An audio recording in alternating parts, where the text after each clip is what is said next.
This is Matthew Cratter from Trader University, and today I want to talk about gold, silver, and what the best form of money is. As we'll see, this isn't just an academic discussion because those who store their wealth in weak forms of money become less wealthy. And this will apply to you whether you have $100 in savings or $100,000 or $100 million. If you're interested in learning how to make money in both bull and bear markets, or you just want to see what I'm trading or investing in, be sure to hit that subscribe button.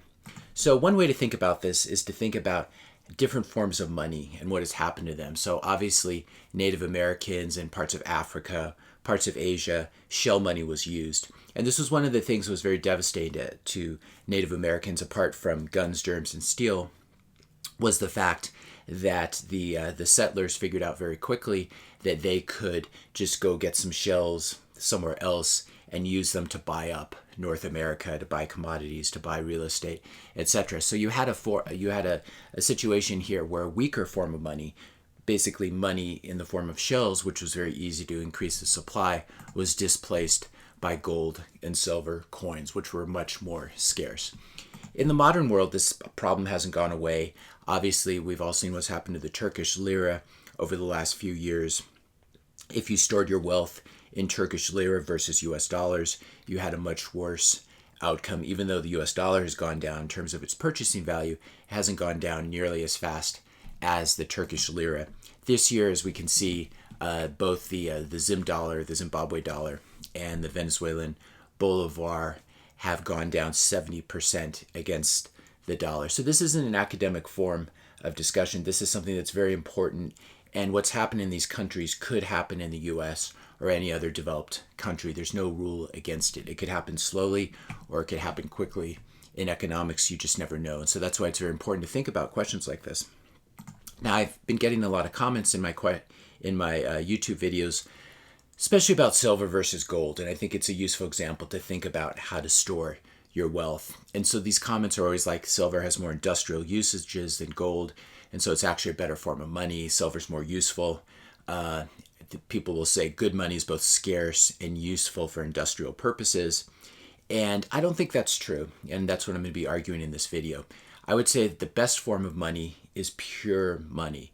It's what's called hard money. Now, what is hard money? Hard money is simply money that's difficult to increase in the supply.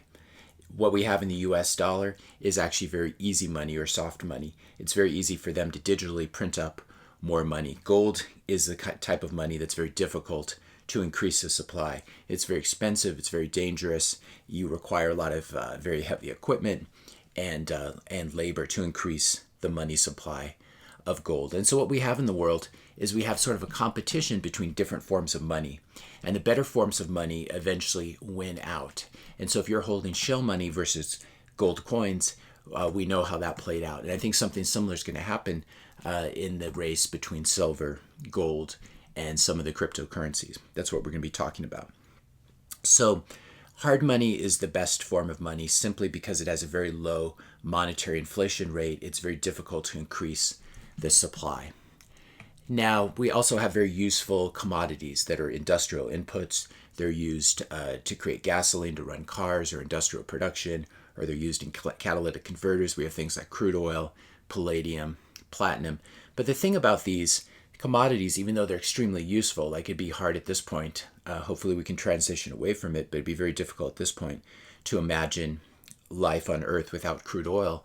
And in this way, crude oil would almost, according to this argument that good money is scarce and useful industrial purposes, obviously there's not crude oil everywhere, and it can be expensive to dig out unless you are in Saudi Arabia or somewhere like that where it's much cheaper cost of production.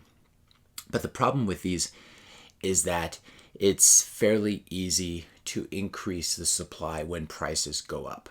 So when the price of crude oil goes up, what happens? Everyone starts pumping more, they increase the supply, and this eventually drives the equilibrium price back down. Now, it may take a couple months or even a couple years, but it eventually drives prices back down. So I'm going to show you two charts that really illustrates the difference between an industrial commodity and a precious metal. So here's crude oil going back to roughly, call it 1983, late 1983. We can see how mean reverting this is. Whenever prices get higher, you get a lot more production coming on, whether it's the tar sands in Canada or fracking in the U.S. Or we used to have Saudi Arabia sort of the swing producer. But either way, this is mean reverting. When prices get high, production gets increased or demand falls because if there are high prices and the prices are driven back down. When prices get low, people stop producing as much crude oil, it becomes more scarce, and it becomes more expensive at that point. And so this is a mean reverting chart. You can see it's not really trending any direction. Contrast that with gold, which has been constantly moving higher. If I showed you a 100-year chart of gold, we would see that it's moved much higher. It used to be $20 or $30 an ounce at the beginning of this century. So this is the difference between a very scarce, high stock to flow commodity like gold and a low stock to flow commodity like oil, which is crude oil, which is an industrial input. Now, a monetary good or something that functions as money will trade at a premium to its industrial value. And this is one way we know that something is beginning to function as a form of money. Now, I probably should define what stock to flow is, especially in the case of gold stock to flow. Stock to flow is just the existing inventory. So in the case of gold, it would be all the gold that's ever been mined in the history of the world, divided by the annual production. And we know that this is roughly 62 right now for gold. It's a fairly unchanging ratio.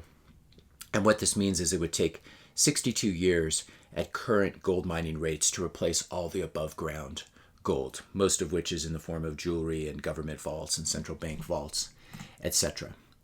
Now, gold has a stock to flow of 62. Silver has a stock to flow. I've seen numbers anywhere from 22 to 33.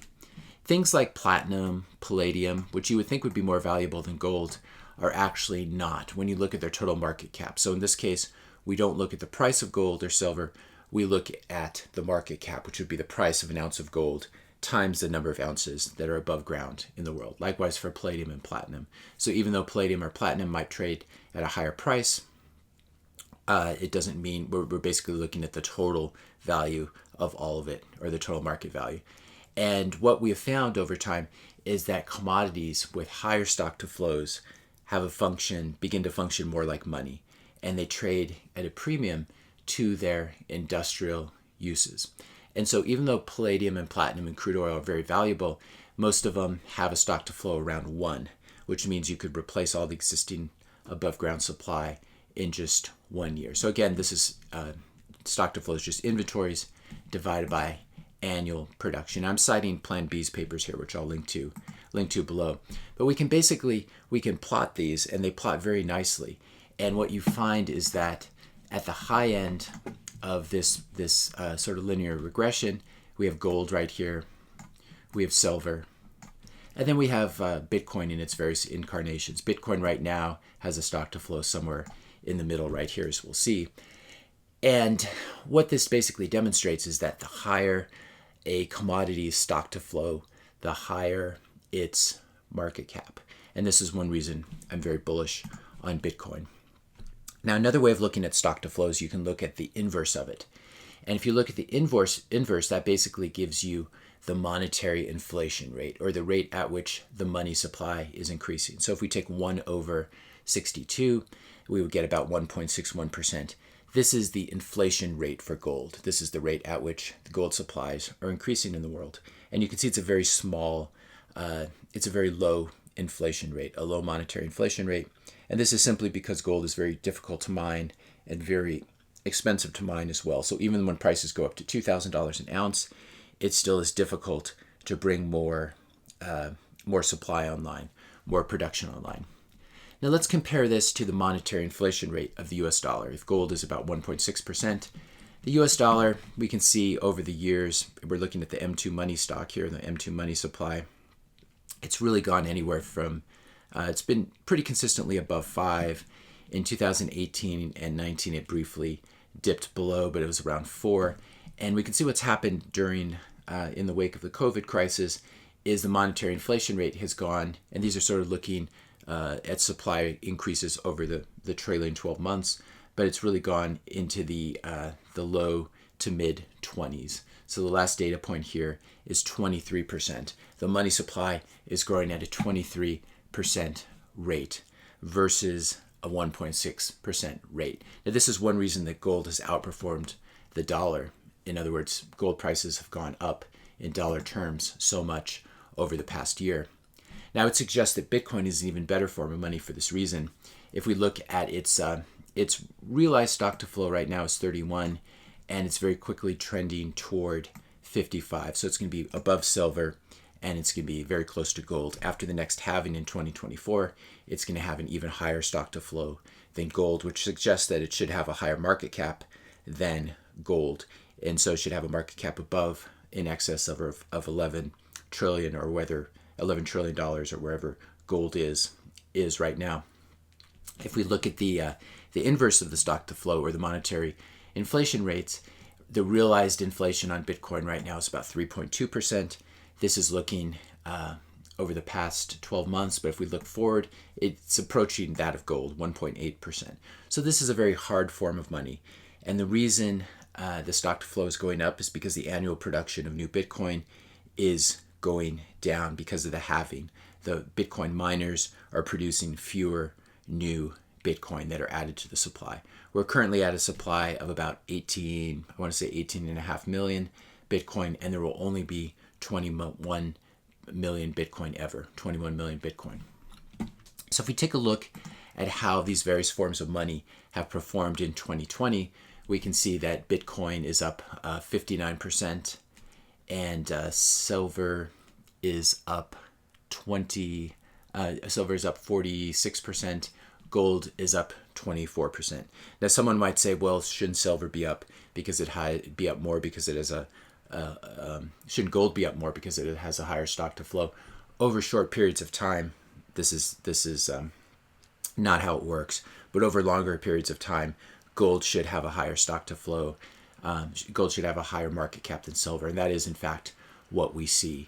The silver total market cap is a fraction of that of gold. And it's not because silver's not useful. Silver is very useful in many ways. It's a lot more useful than gold in electronics and other industrial production, but it's not as scarce. It doesn't have as high of a stock to flow, and so its market cap is not as high. And for this reason, silver will never catch up to gold in terms of market cap.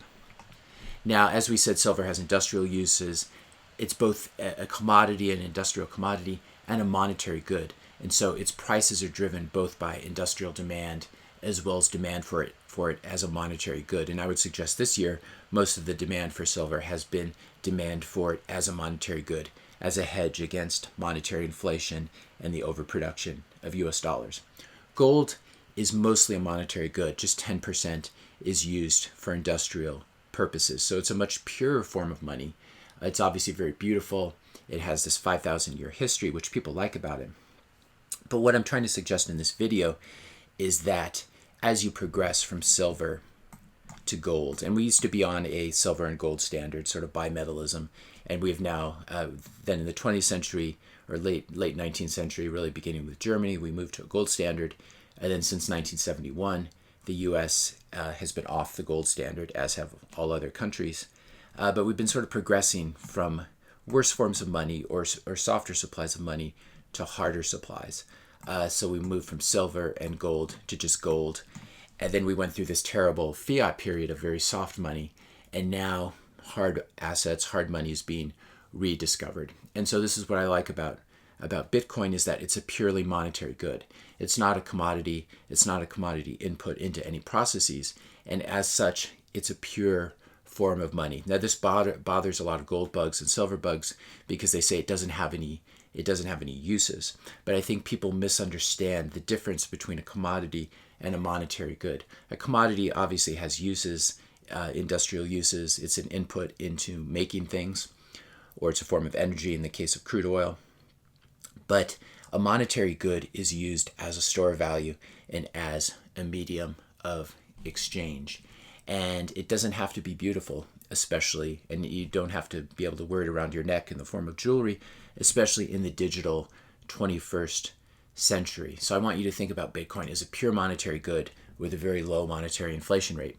And this is what a lot of people stumble on this. Does Bitcoin have intrinsic value or properties? And I would say that it does, but those are strictly monetary properties. You can't make it into beautiful jewelry because it's digital, it's intangible. But it does have all the great properties that money needs to have. It needs to be easily divisible, very easy to verify that it's real. So in the case of gold or silver, we'd call it a saying. Bitcoin's much easier and less expensive to say or verify that it's true Bitcoin. There's obviously been a lot of fake gold floating around, especially in China, the last 6 months. Bitcoin is very easy to store. You can store it on a hardware wallet. You can even store it in your head. You can store it on a piece of paper or on a sheet of metal buried in your basement. It's much easier to transport, to send over great distances. I could send it to Turkey now. I could send it to Russia or China or Germany or Japan. It's much easier to hide than silver or gold. And as a result, it's less confiscatable. And it is digital, which I should emphasize is the future. Especially post-COVID, we're moving more and more into the digital future. And digital is what millennials want, what Gen Z want. They don't care as much that, they'll still wear some gold and silver jewelry, but the really cool things in the future and going forward are all going to be digital for this reason. And just like silver and gold, and even better than silver and gold, Bitcoin has a truly fixed supply and has a very high stock to flow that's continuously going up. And so at some point, Bitcoin's going to have a stock to flow of 100 and then 200, etc. And so Bitcoin does have intrinsic value as a monetary good.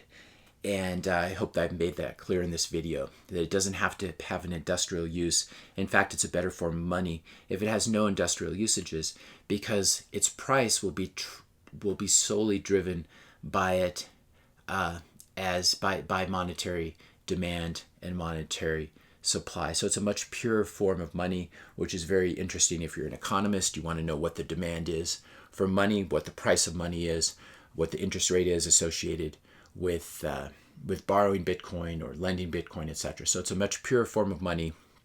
It's not subject to government manipulation and the great central bank printing presses like fiat money is, and so it's not subject to the same abuses as well.